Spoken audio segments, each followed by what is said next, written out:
you will get a notification for that. Okay, cool. There's still people joining in. Okay. So welcome everyone. Thank you for sparing this hour of your time to meet us. And I am Nazlı and I will be moderating today's session. We are hoping that you will leave this webinar with inspiring ideas for your campaigns and extended knowledge on how to use persuasive techniques, whether you are speaking one-to-one or to an audience of millions. We have Natalie with us today, who is our narrative researcher at Animal Think Tank. She'll be helping me with the Q&A session that we are holding at the end of the presentation today. And speaking of the presentation, our host for this webinar is Beth. She's our narrative lead at Animal Think Tank, and she will talk us through understanding resistance in advocacy, reason versus logic in persuasive communication, and finally, effective strategies for engaging conversations. So that's enough talk from me. Beth, the stage is yours. Okay, thank you, Nazlı, and hello, everybody. It's great to be here this afternoon and to see so many here. But if we're going to have enough time for Q&A, then I'll have to jump right into the presentation. So the idea for this webinar came from something I've been wondering about a lot recently.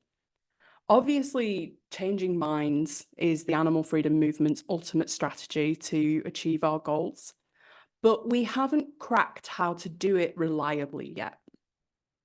So anyone who knows me, so anyone from ATT on the call, will know that I'm really into leftist YouTube content.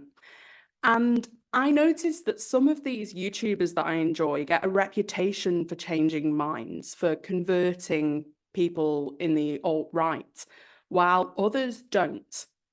And I was interested as to why that might be. They all seem to make equally good points from my perspective, but there seems to be something about the presentation or the relationship they form with their audience that makes the difference as to why some of these influencers change minds and others don't. And I thought we could learn a lot from knowing how minds change in the animal freedom movement, considering that we also have to change minds with mass messaging. So I critically analyse the best research we've come across and that we've seen echoed in other areas of our research. And the result of that is what I'm going to share with you today. And by the end of today, you'll be coming away with some key concepts that will help you persuade people towards animal freedom in your messaging. So if we're going to understand how to change minds, we need to understand how minds work in the first place. And to begin, I'm going to start with tech will cooperate. It doesn't seem to want to. There we go. With what might seem quite an odd statement, this. Reasoning isn't logic. And that's because we form our thoughts and beliefs, and then confirmation bias does the rest. We reason to serve our existing beliefs. It's not a logical process. And yes, you too, we all do this. We tend to think we understand where our beliefs come from because we use this retrospective reasoning to justify them. It's possible to become aware of the process, but most of us don't. And we go through life thinking that we've come to our thoughts and beliefs rationally by examining all the data and then coming to the most rational or reasonable conclusion, when in reality, we almost certainly haven't. It can make it quite hard to understand other people, especially when they differ with us on something really important, because you think, well, they've seen all the evidence I have, so how can they think like that? And this is because our thoughts and beliefs come from a subjective reality that each of us have. Our brains use their experiences to build unique chain association that we're mostly unaware of, and these chains help us process the world. They inform all of our decisions and our judgments. So it's only by developing an understanding of this that we can begin to understand why others think like they do. For example, if you were to say to an average person, animals should have political representation, they're probably going to think that you're bonkers, unfortunately. And that's because their network of cognitive chains aren't built to comprehend it. First, they'll think this means other animals as politicians giving speeches, and their mental model around politics will be linked to their cognitive chain around intelligence, and their model of intelligence and all the cognitive chains coming off that are probably built on an anthropocentric worldview and all the associated chains with that. So they simply can't pass the idea because their chain of reasoning just isn't set up to do so.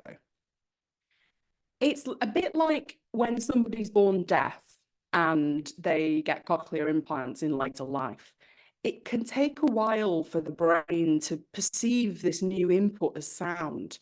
And that's simply because the brain hasn't developed these cognitive pathways. So if we understand this about people, if we have what we call cognitive empathy for them, then we can start to work out how to change these cognitive chains and remake reality. So the key to persuasion is to somehow disrupt these chains of reasoning. It's to get people to change and rebuild the processing that they have so that they can come to a different decision and change their behavior how we'd want them to. The main way that we're persuaded in everyday life and the main way that pro-animal organisations try to persuade the public comes from advertising. So we'll have a quick, brief look now about the psychology behind how they try and influence our decision making.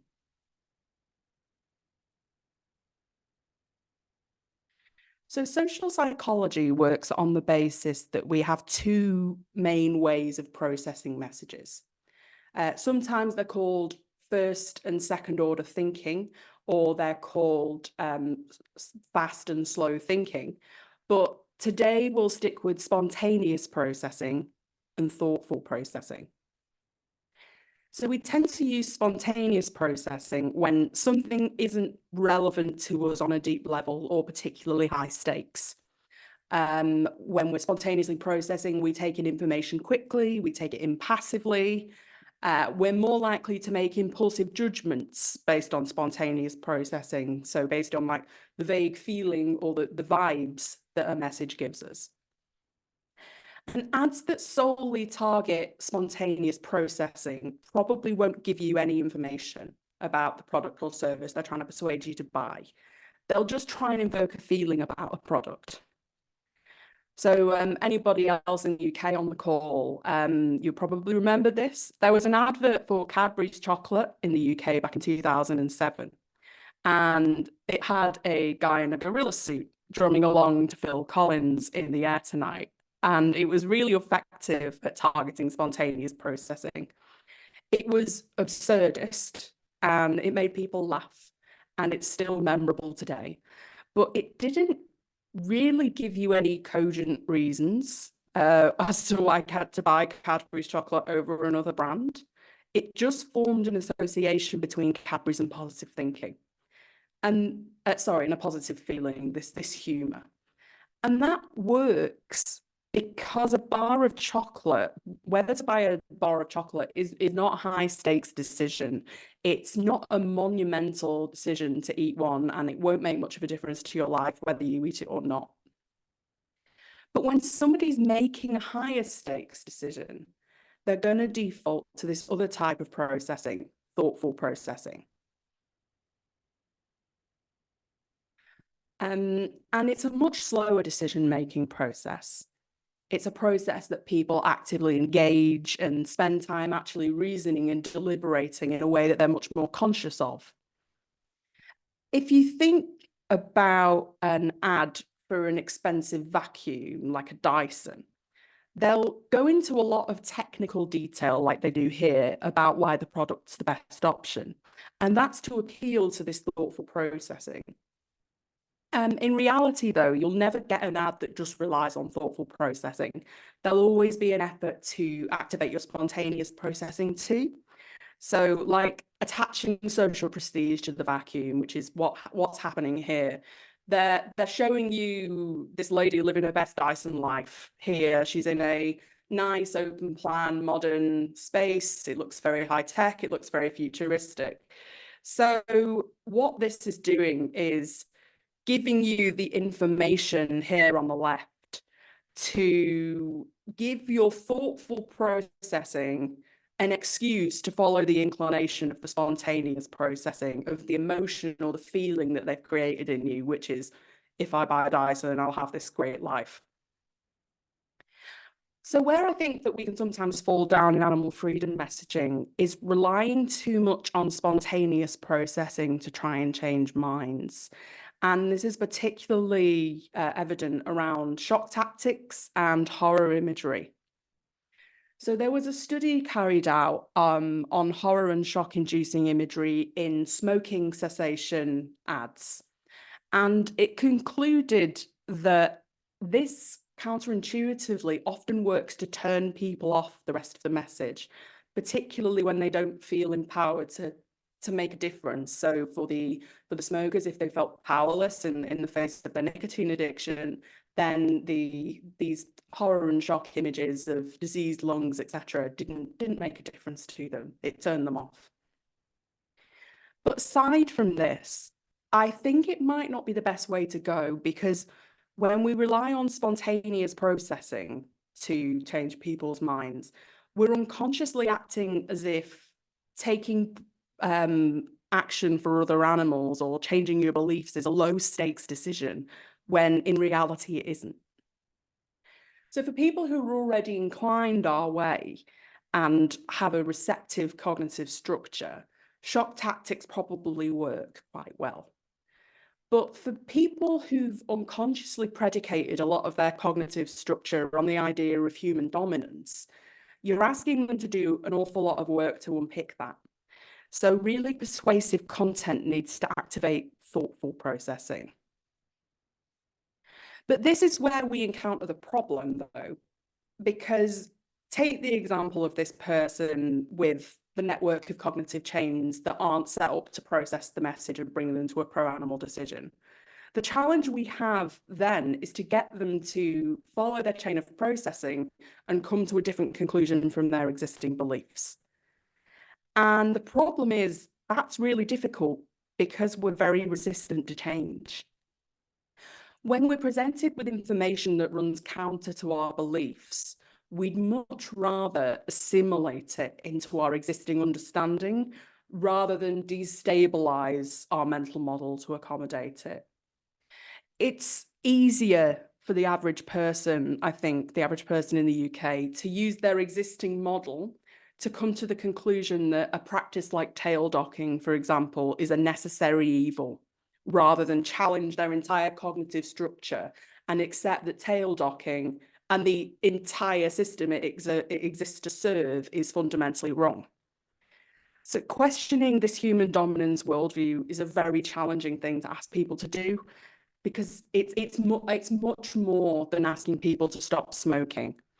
It destabilizes a fundamental understanding of the world, and it's asking people to change their opinion about the nature of existence and their place in the world. So to persuade these people who aren't already aligned, we need to help them deconstruct and then rebuild this network of cognitive chains. And that sounds difficult, right? And that's because it is. Reconstructing someone's entire chain of processing is a big ask, and people are naturally going to be resistant to it because it's scary. Part of the reason it's so hard to persuade people on these political issues is because the beliefs and attitudes that we embrace as part of our core selves become part of our psychological selves, and our brains protect them as such because they're part of who we are. And our brains protect us from psychological harm in the same way that they protect us from physical harm. So there was a study with participants in MRI machines, and it showed that their brains responded to facts that countered their strongly held political opinions as if they were a physical threat. And this effect is linked to our evolutionary programming and our experience of social groups. So human brains evolved to reach consensus, right? It was a way that we could forge communities. It was a way we could separate insiders and outsiders based on their opinions and how they did things. And it was obviously very important to stay within the group because in these prehistoric times, because it provided us with physical safety and it provided for a lot of our a lot of our needs. So this means that while we are evolved to argue, to reach consensus and basically ensure the collective good of the group, it also means that we place a higher importance on being good group members than on being right.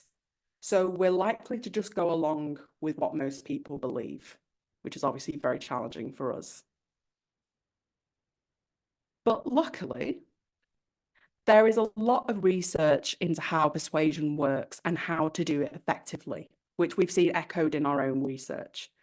And I've come up with 3 key points for us to take away today. So number 1 is to focus on being part of an in-group with whoever you're trying to persuade, which works on this need we have that we were just talking about, the social approval when we reason.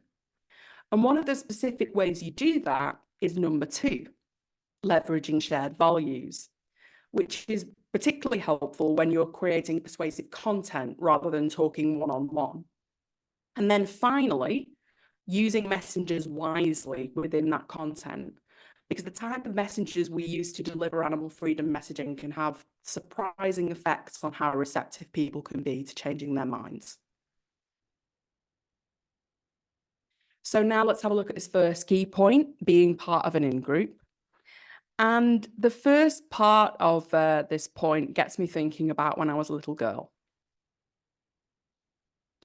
I remember when I was little, one of my biggest justifications when I asked for a new toy or game was, oh, everyone at school has one. And then my mum would always say something like this. Well, if everyone else at school was jumping off a cliff, would you do that as well? And it turns out that when I was a kid, I was just vocalizing a very common form of reasoning that persists into adulthood. And this is this idea of social proof. We often behave based on what we think other people are doing. There's been experiments that show people will take positive action if they believe that others like them are. And this effect is still seen when the peer group is really loose and arbitrary. So some of you might have heard of the hotel towel experiment. It's been performed a few times, but I'll explain it simply now. Essentially, experimenters went into hotel rooms and they put up one of 2 signs in each. The first sign was just there to provide a baseline, and it had a standard message that just asked hotel guests to reuse towels to conserve energy. But the second one worked on this idea of social proof by saying that most other guests in the hotel reuse their towels. And this resulted in a 26% increase in guests reusing towels compared to the baseline message. So it shows how we could be influenced into a behavior if we believe that the majority of others are doing it. Now, just sidebar aside, let's go back to the slide we were on. Okay. And what's particularly interesting about social proof is that this effect doesn't just happen with positive action. People will also take negative action if they believe others are. There was a sort of reverse experiment to the social proof, to the hotel towel experiment about people stealing petrified wood from national parks. And the researchers found that the more people stole if they left signs up telling people how terrible it was that lots of other people were stealing petrified wood. So it shows how strong this idea of majority behavior is when we're making decisions about what's morally acceptable.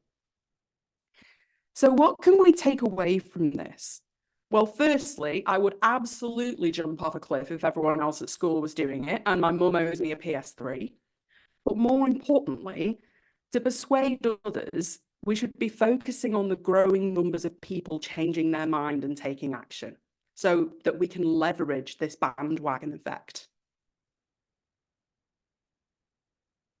Building on this, being likable is really important to persuasion because people are more open to being persuaded by people they like.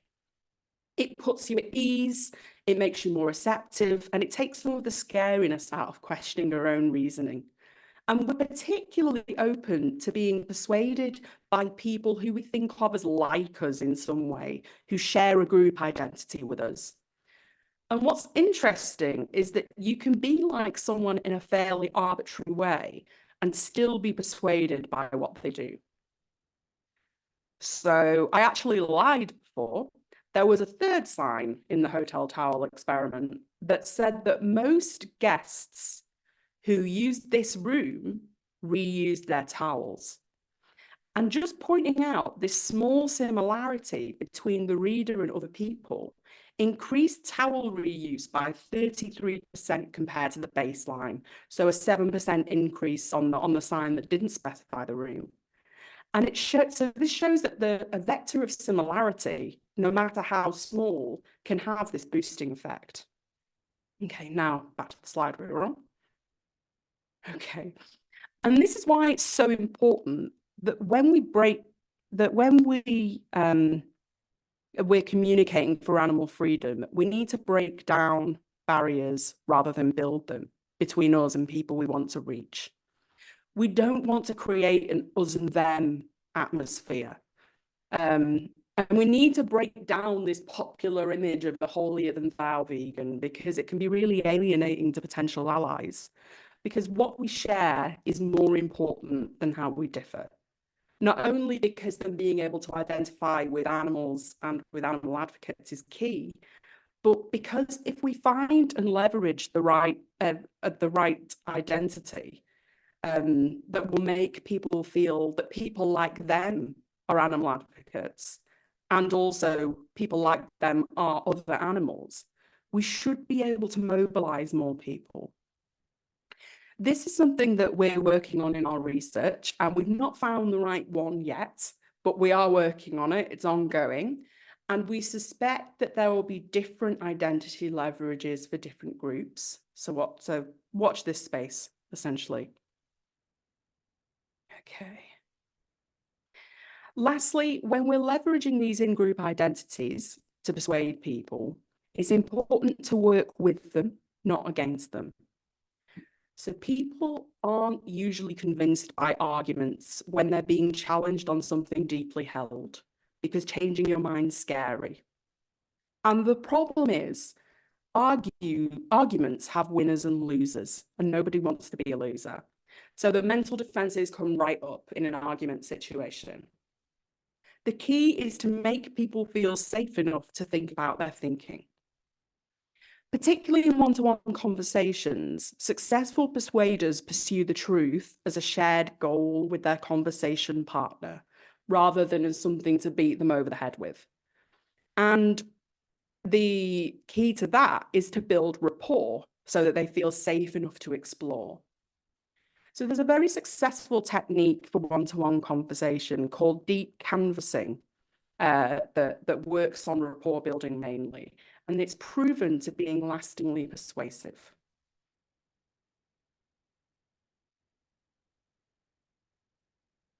Okay. So deep canvassing is a door-knocking technique developed by the Learn, Act, Build arm of the Los Angeles LGBTQ Center. And canvassers develop and practice conversational techniques to shift opinion on LGBTQ issues. It works because it's focused on creating a safe space to change your mind. They never directly contradict the persuadee. They focus on their motivations instead. They get them thinking about their own thinking and their past and their experiences and the way they feel about things. And they get around defensiveness related to talking about these issues by being empathetic and then creating an empathetic link between LGBTQ folk and the persuadee. They also use active listening to make sure that the persuadee feels heard and feels respected. And they lower this defensiveness still more by using something called vulnerability modeling. And this means being really open about their own formative experiences, or if they've ever changed their mind on these issues themselves. And it works to build a connection and to put the persuadee at ease. And one study showed that a skilled deep canvasser could change 1 in 10 minds in as little as 20 minutes. And change them for good as well. It seemed to be a lasting change. And I want you to keep this in mind as we go through the rest of the slides, because I think that this sort of empathetic one-to-one conversation is probably the silver bullet for persuasion. But when we combine what we know about deep canvassing, but also other principles, we can learn a lot about how we could approach animal freedom messaging, even when we're doing mass communication rather than one-to-one communication. But for now, we'll move on to the second key point, leveraging shared values. These are the things that really connect us and turn us into an in-group on a deep level. So does anybody remember this Donald Trump quote, "I'm a very stable genius"? Well, it actually taps into a real cognitive bias that humans experience. We assume that our opinions are stable and consistent. And this is to the point that when people change their minds, they often forget they felt any different. We've all probably done this and then forgotten about it. I'm sure there are some animal advocates out there, possibly even some on this call, who, when they were very young, used to argue passionately for their right to eat other animals, and then have forgotten about this after they've made the change. But often they'll have argued that way because there's something else that they value, like individuality or self-determination. And then later on, it's that same value that leads them to animal advocacy, just reframed and with a different understanding of the world. And that's usually the case when people change their mind. It's often they've changed their mind based on a core value that has remained consistent. So they view their behavior and beliefs as consistent too, even though they aren't necessarily. And studies show us that not only do we view ourselves as feeling and acting consistently, we want to be viewed that way too. We want other people to see us that way. Basically, to persuade, we need to work with human psychology. And this is why something called the labeling technique can be a really persuasive tool for leveraging shared values. Because people want to be consistent and viewed that way, people will live up to the label you give them. So this means that when you assign a belief, an attitude, a trait, or any sort of label to a person, and then make a request calling on that label, people will respond. So there was another study in which participants who were labelled as good politically engaged citizens by the experimenters went on to be 15% more likely to vote. So it shows that people really act on labels, probably for better or worse. So for animal freedom, there are two related things to take away from this. If we want to connect with people on shared values, then we need to examine how we use labels, particularly ones like carnist or meat eater, because people will live up to the labels that we give them. And we also need to find new labels, aspirational labels rooted in shared values and in emotion, to change people's minds. And this is what's guiding a lot of our research at ATT. This is ongoing research, and it's focusing on which labels and identities people aspire to, so that we're not only labeling them and asking them to live up to it, it's labeling them with something they want to be labeled as too. So we have to facilitate people in believing they're behaving consistently to work with human psychology. We have to draw the link between labels, values, and action to change minds on a broad scale and build a movement. When people take action for animals, well, for other animals, they have to believe they're acting consistently based on who they already think they are. So if we lower the conceptual barrier to entry, we allow people to see themselves as consistent with their own values when they act in ways that support other animals. And the good thing about doing this is that it acts as the thin end of the wedge. Once you've got somebody to make a small commitment based on the idea of consistency with their values, they're more likely to make larger commitments in the future to be seen as consistent with the smaller commitment they made before. So it's really a way of sort of getting in and getting people further embedded. Okay, and now we're going to move on to the last key point, which I think draws everything we've heard together and can help me give some actual examples of the sort of content that works to persuade people, and give you some ideas for how you can create persuasive content for our movement. And this is about using messengers wisely. First, we'll talk about expert messengers. And that's when you try and persuade somebody by saying, I'm a dentist and trust me, this Colgate toothpaste will save your teeth. And this is persuasive up until a point. It works because we tend to trust messengers when we're processing spontaneously. It works well for toothpaste and it works well for chocolate, if you had a chocolate expert, because for most people, choosing those things is no big deal. But where expert messengers can fall down as a persuasive technique is when the message is of high personal relevance and so trigger this slow and thoughtful processing.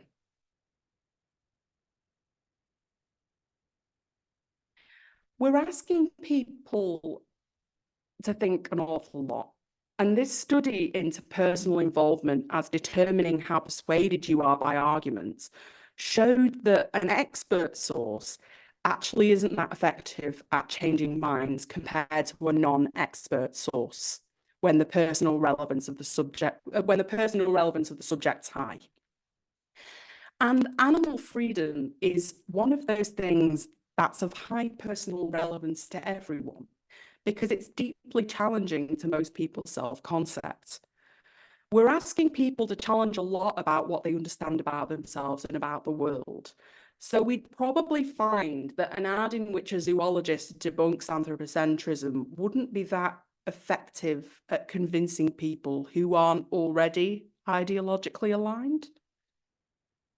So how can we use messengers most effectively for animal freedom? Well, we know that one-to-one connection is really important because it makes people feel safe and accepted.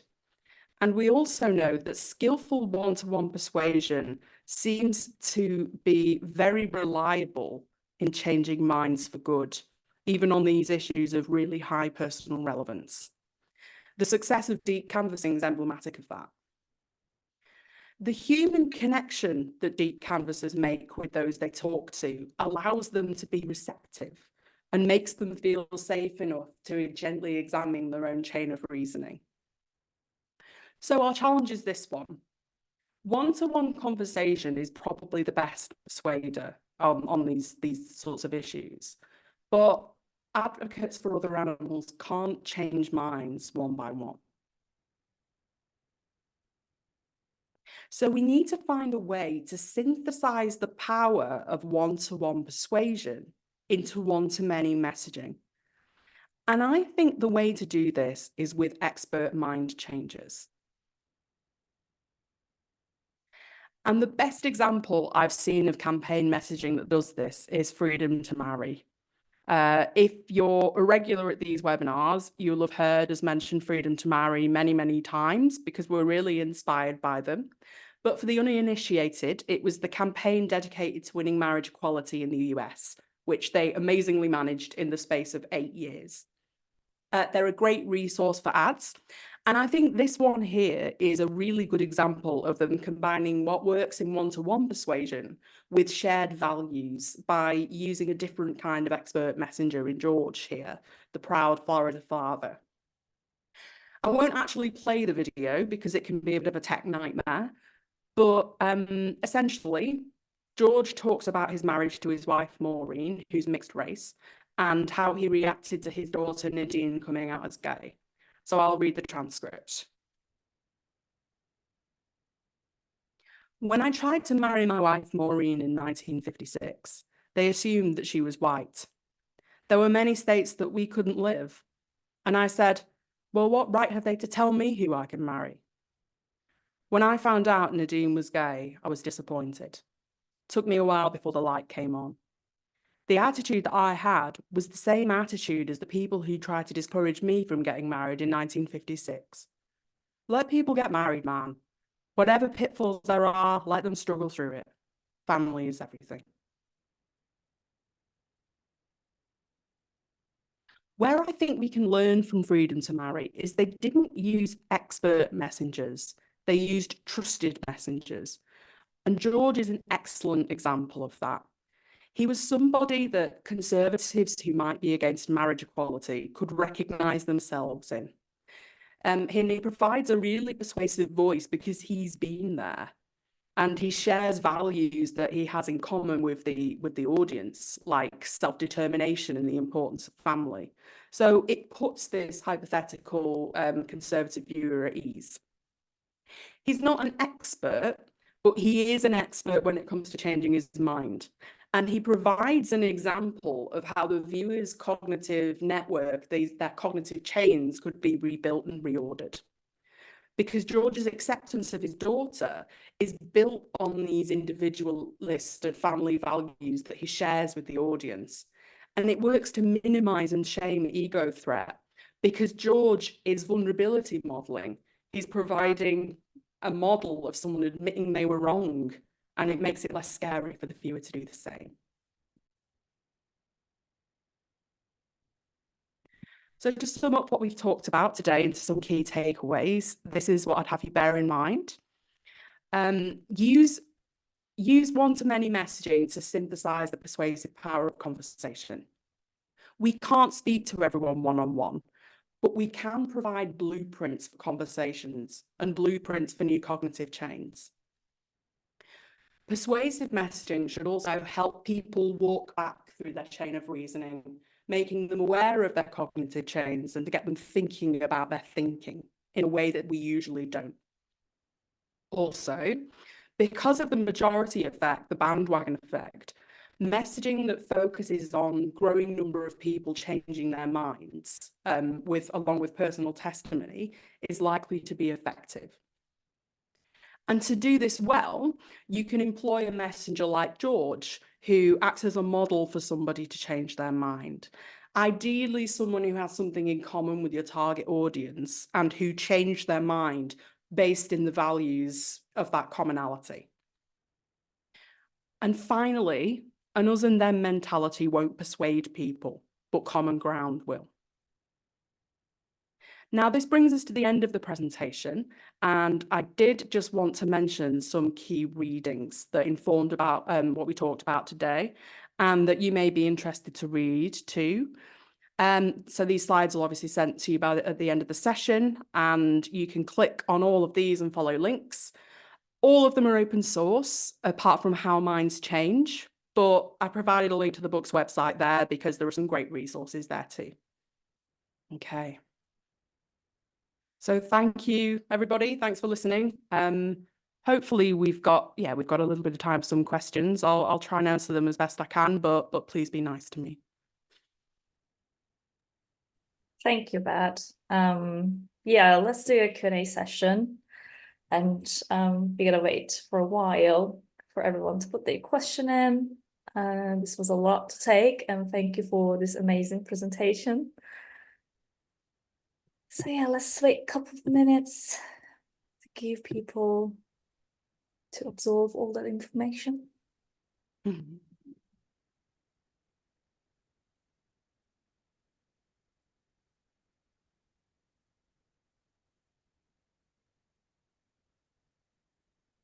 One of your doppelgangers thought it was very interesting, Nasla.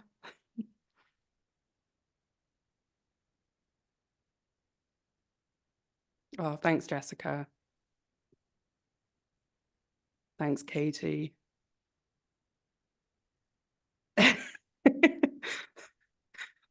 Not another 80 years of are you a vegan or a Nazi? Love that. Thanks, Alex.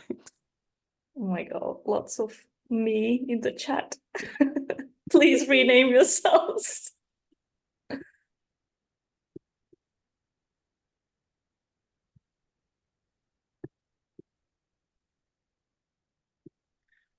Can I answer the Melda's question?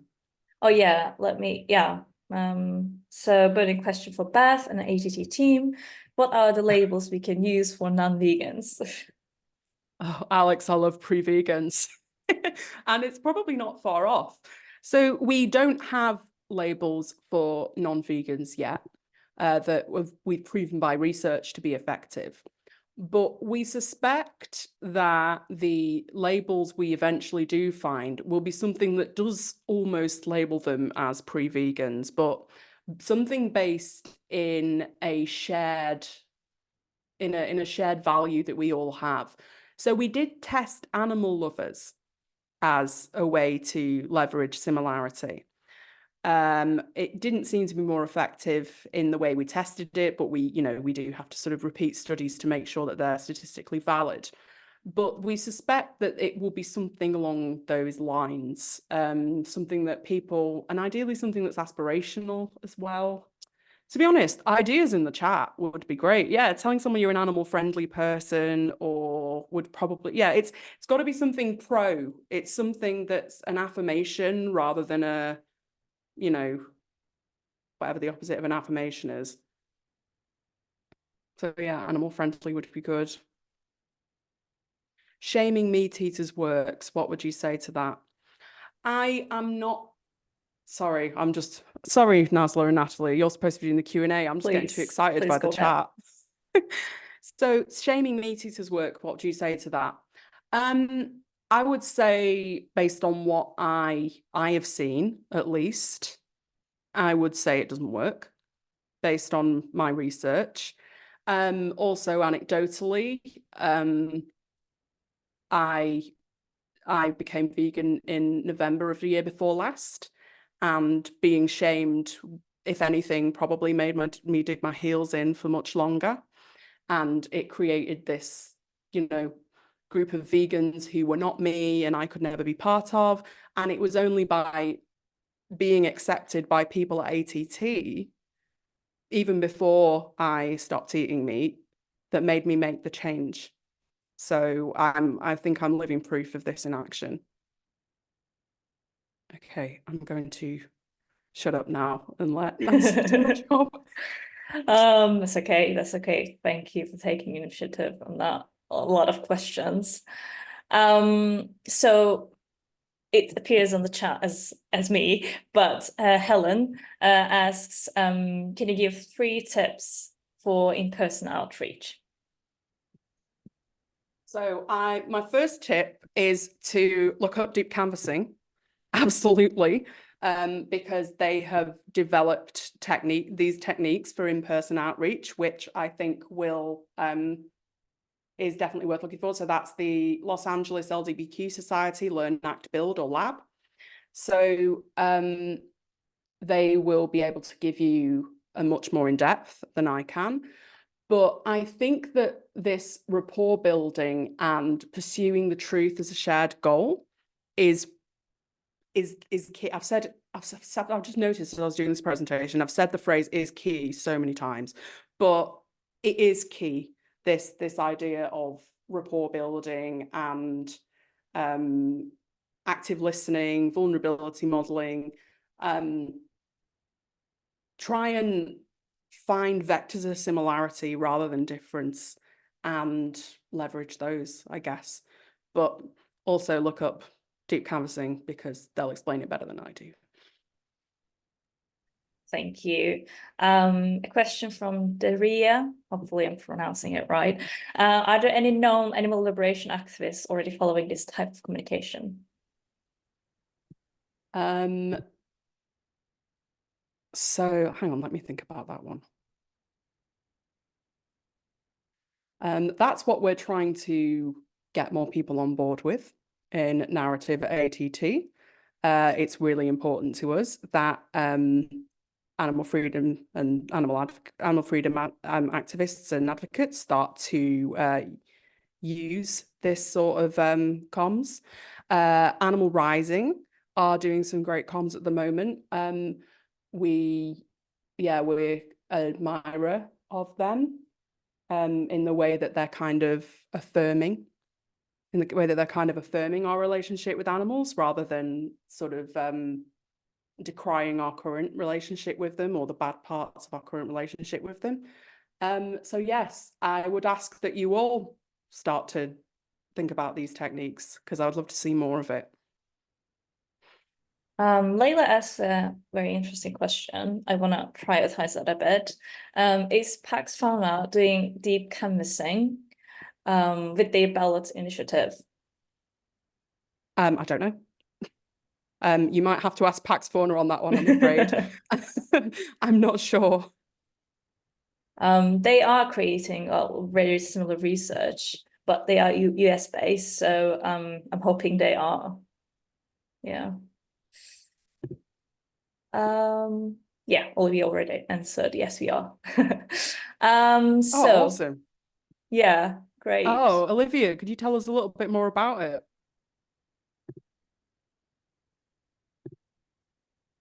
Yeah, let me just ask her to unmute herself. Yeah, Olivia, would you like to talk about it a bit? Sure thing. Sorry about that. I was not able to unmute.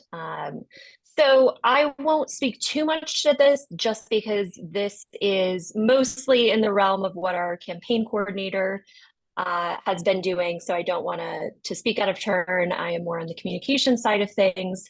But I would definitely recommend, I know a few of our community members, as well as our staff, have taken a course at the Deep Canvassing Institute.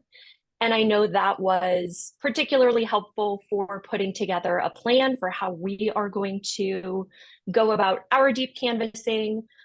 We've already completed signature collection for our ballot measures. We've qualified for the ballot. So the deep canvassing will be really to get people to vote yes on our initiative. So we're planning on, text banking, phone calls, door knocking, a lot of sort of one-to-one outreach, which is a little bit easier on a smaller scale since our initiative is running in the city of Denver, but a little bit harder on a broader scale. Thanks, Olivia. Yeah, that's really interesting, and I'll be interested to see the results of that in due time. Thank you very much. Okay, I will get another question, if you're okay, Beth. Yeah. My role at Cruelty Free International is mainly spent trying to convince very non-vegan minded people that they should join our goal of ending animal testing. How would you suggest approaching a stakeholder who may be dismissive of animal welfare issue on the face of it? So I'd suggest it's hard to give you exact suggestions, but I would go in and build a relationship with that person if you can, not purely based in the cause. Maybe try and get to know them a little bit better. Maybe open up yourself about some reason that this is important to you. So like try and think about, why is this important to you, and where does that come from on a values level? So maybe it's the feeling of justice not being done, or injustice, and this is a very like refined skill, so it's might be quite a hard thing to do. But if you go in and try to connect with them on that value of justice, and listen, more importantly, like listen to them and times that they felt justice hasn't been done, or felt good when justice was done, and then try and make this link between the shared value, so justice in this case, and the way that that value is being violated in animal testing. I hope that helps. And I know this is it was very out there, but hopefully that's given you something to work with. Well, it was a very specific question, so and a very broad one at the same time. But thank you for your answer. So there's another question from Jessica. Some non-vegans have said to me that they feel like they are being shamed just by spending time with a vegan, and they can act defensive even if you don't mention it at all.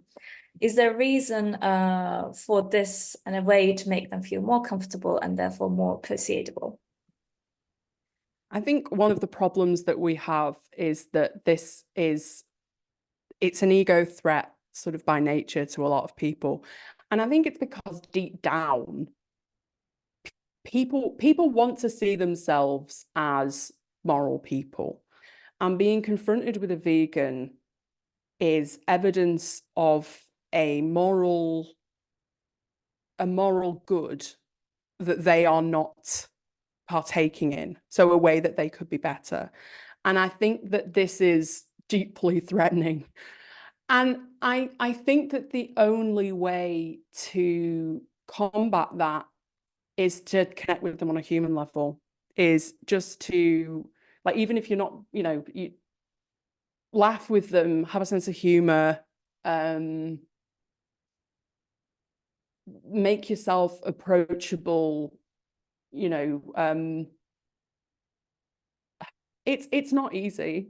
It's I have this experience in my own family, even now, but it's yeah, I think honestly the best way is just to keep slugging on with trying to develop sort of relationships and showing them that you're not some holier than thou person. You're just a normal person like them.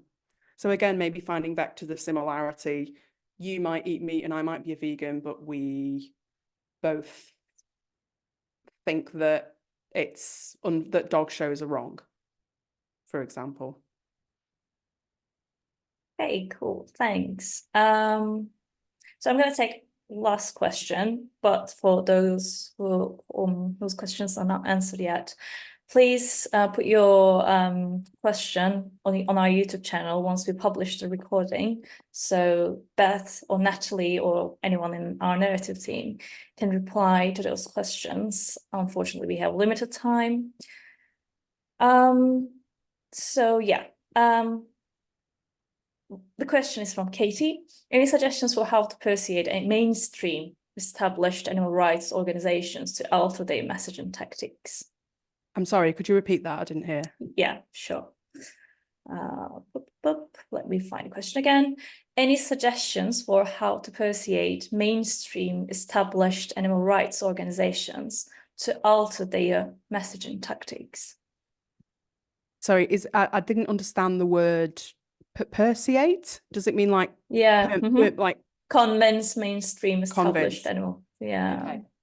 Okay. So the way that we're trying to do that at ATT is by showing that they work. And the way we're doing that is with research reports, is with developing messaging guides based in the results of this research. So, maybe send them some messaging guides from us or Pax Fauna that show that these things working in action. But institutions in general can be quite slow to change and adapt. So, but the grassroots is really good at influencing the NGOs. Grassroots is always at the sort of cutting edge of new messaging. So I would say keep going at a grassroots level, and eventually the dinosaurs will catch up. And I mean that affectionately. Okay, so yeah. Before we go, can I talk about next month's webinar? Oh, yes, please. I was just going to say that. Oh, wait, sorry. Okay, I'm just so excited for it. Okay, can we see that? Yeah. Cool. So this is next month's webinar with our very own lovely direction lead, Layla.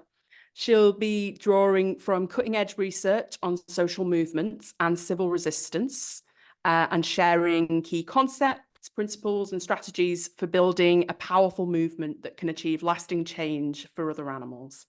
It's great for storytellers, it's great for strategists, campaigners, organisers, or street activists. I promise you will leave feeling empowered and inspired about what we can achieve together as a movement. Okay, thank you.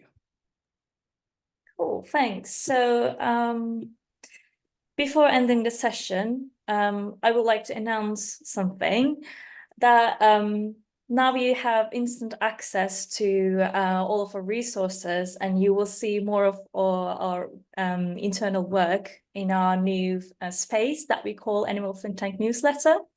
So we created a space for you to explore how strategy and narrative can empower all of our work in the animal freedom movement. I'm putting the link in the chat now in case you would like to subscribe. And I'm going to start recording as well.